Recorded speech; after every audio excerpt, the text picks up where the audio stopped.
Donc pour nous, l'être humain est responsable de lui-même puisqu'il se construit.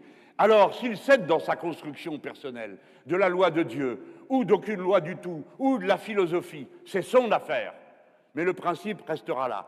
Donc, le droit est fondé sur la responsabilité et le discernement des actes. Que sont-ils, un crime ou pas? Est-ce que c'est volontaire ou est-ce que c'est involontaire? Etc., etc.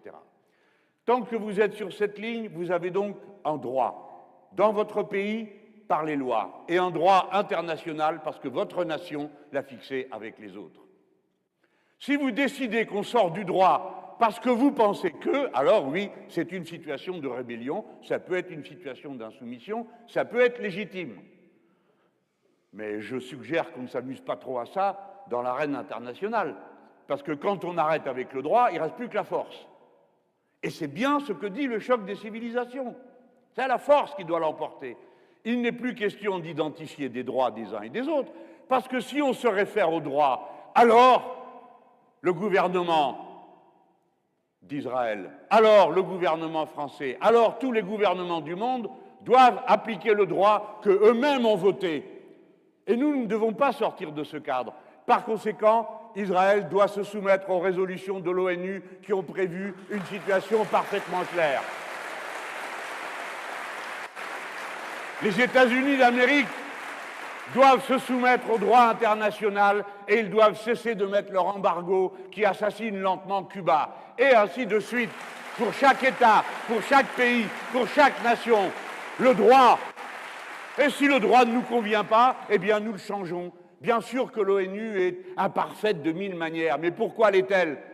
Parce qu'elle vit sous le régime du rapport de force des plus puissants sur les autres et qui ont encore trouvé que c'était insuffisant et ont inventé le G7, qui n'est pas une organisation des Nations Unies, qui est le club des 7 pays les plus riches du monde, et ensuite le G20, parce qu'il fallait en consoler quelques-uns.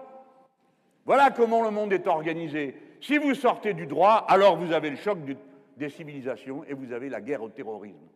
Alors, pour le commun des mortels, oui, le terrorisme, c'est affreux, qui va dire que c'est bien?